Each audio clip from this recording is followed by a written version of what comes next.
এই পশ্চিম বাংলাদেশের প্রধানমন্ত্রী আসলে মুখ্যমন্ত্রী মমতা বন্দ্যোপাধ্যায়, উনি কোনো সাংবিধানিক চেয়ারকে সম্মান করেন না। বিধানসভা 2026-এর ভোট অবাধে যাতে মানুষ করতে পারে সেটা সিইসি আপনারা দেখবেন।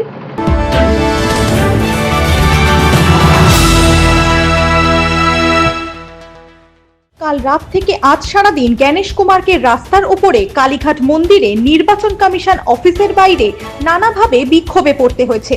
কারা এরা? সিপিএম বলছে আমরা টিএমসি, ও বলছে আমরা।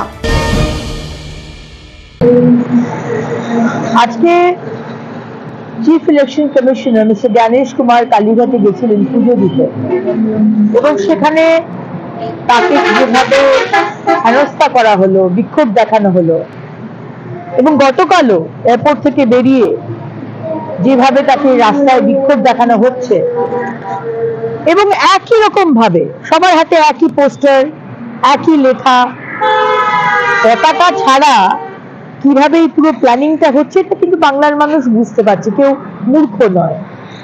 পুলিশ মন্ত্রী ধর্নায় বসে আছে, আর সিইসি একটি সাংবিধানিক পোস্ট, তাকে এসে Z+ সিকিউরিটি থাকা সত্ত্বেও আজকে মানুষজন তার উপর প্রায় কাছাকাছি চলে আসছে।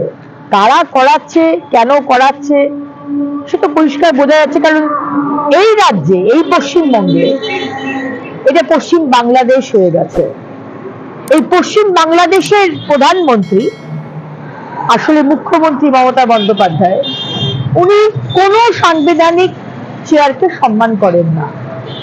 সে সিইসি হোক, সে রাষ্ট্রপতি হোক, সে প্রধানমন্ত্রী হোক, সে উপরাষ্ট্রপতি হোক, সে গৃহমন্ত্রী হোক, তিনি কাউকে সম্মান করেন না।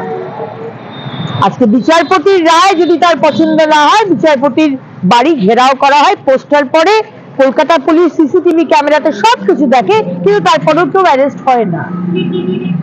ভালো হলো আজকে মিস্টার জ্ঞানেশ কুমার এলেন, দেখলেন কিভাবে পশ্চিমবঙ্গে ভোট হচ্ছে, এই 15টা বছর কিভাবে হয়েছে ভোট। আজকে জ্ঞানেশ কুমার আপনাকে Z+ সিকিউরিটি থাকা সত্ত্বেও কলকাতা পুলিশ আপনাকে সিকিউরিটি দিতে পারছে না, বলবো না, দিচ্ছে না।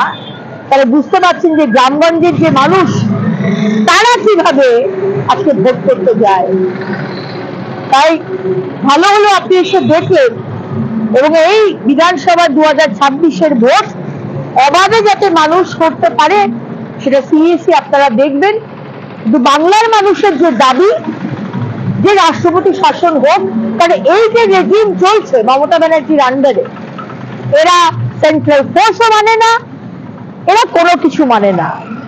এরা একটা ক্রিমিনাল রেজিম হয়ে মানুষকে বন্ধ করে, খুন করে, গণতান্ত্রিক অধিকারকে কুচলে দিয়ে তারা ভোট করাতে উস্তাদ। তাই সিইসি আপনি এবার ডিসিশন নিন যে আগামী পশ্চিমবঙ্গের ভোট কিভাবে হবে।